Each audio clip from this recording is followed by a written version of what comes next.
رضیہ اور احمد سے ملیے۔ یہ دونوں شہر میں گاؤں سے سفر کر کے انٹرویو دینے آئے ہیں۔ رضیہ نے ایک مشہور کپڑے کی فیکٹری میں ملازمت کے لیے درخواست دی ہے، جبکہ احمد نے اسٹیل فیکٹری میں۔ دونوں کو ملازمت بھی مل گئی ہے۔ احمد کو ایک کانٹریکٹ دستخط کرنے کے لیے ملتا ہے، جس میں کام کی نوعیت، کام کا دورانیہ اور ماہانہ تنخواہ اور دیگر متعلقہ حقوق سب لکھے ہوئے ہیں، جبکہ رضیہ کو ایسا کچھ نہیں ملتا۔ رضیہ جس جگہ کام کرتی ہے وہ جگہ صحت کے لیے حد درجہ مضر ہے۔ کم جگہ، زیادہ لوگ، گھٹن وغیرہ، یہ سب معمولی باتیں ہیں، جبکہ احمد کی ملازمت کی جگہ حفظان صحت کے اصولوں کو مد نظر رکھ کر بنائی گئی ہے، جہاں ملازمین کو حفاظتی گیئر وغیرہ بھی مہیا کیے جاتے ہیں۔ ایک مہینہ گزر جاتا ہے۔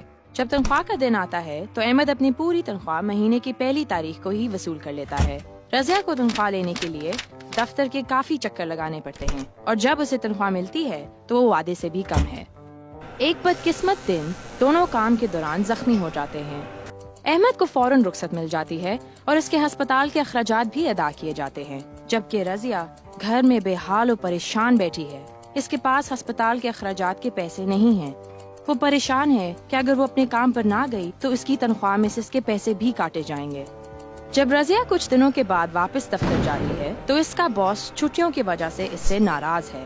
اسے کہا جاتا ہے کہ اسے ہفتے کے آخری ایام میں زیادہ کام کرنا پڑے گا تاکہ رخصت کی وجہ سے جو کام میں حرج ہوا وہ پورا ہو سکے۔ چنانچہ رضیہ کو اضافی گھنٹے کام کرنا پڑتا ہے، مگر اسے اس کے عوض ذرا سی بھی اجرت نہیں ملتی۔ احمد کو بھی کہا جاتا ہے کہ وہ اضافی وقت لگائے، مگر ساتھ میں اسے یہ بھی بتایا جاتا ہے کہ اسے اس کے عوض اضافی تنخواہ بھی ملے گی۔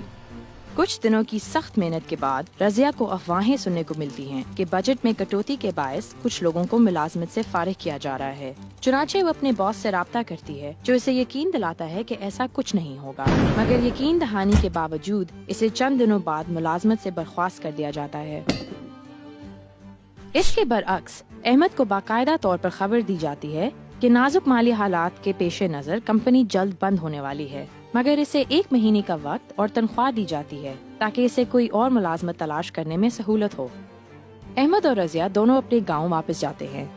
رضیہ گاؤں والوں کو اپنے ساتھ ہونے والی مسلسل ناانصافیوں کے بارے میں بتاتی ہے۔ احمد کو یہ سن کر دھچکا لگتا ہے کیونکہ اس کا تجربہ بالکل مختلف ہے۔ احمد رضیہ کو بتاتا ہے کہ ایک ملازم کے کیا حقوق ہوتے ہیں اور یہ کہ کانٹریکٹ کی کیا اہمیت ہے اور وہ کیوں ضروری ہے۔ رضیہ کو احساس ہوتا ہے کہ نئی ملازمت میں وہ اپنے 5 حق یاد رکھے گی جو مندرجہ ذیل ہیں۔ 1. کانٹریکٹ یا معاہدہ جس میں کمپنی کی پالیسیاں، تنخواہ، رخصت اور کام کرنے کا دورانیہ سب چیزیں ثبت ہیں۔ 2. ایک محفوظ اور صحت افزا کام کرنے کی جگہ۔ 3. رخصت ہونے کے بارے میں معلومات اور زخمی ہونے کی صورت میں ہر جانے کا ذکر۔ 4. اضافی کام کرنے کی صورت میں اضافی تنخواہ۔ 5.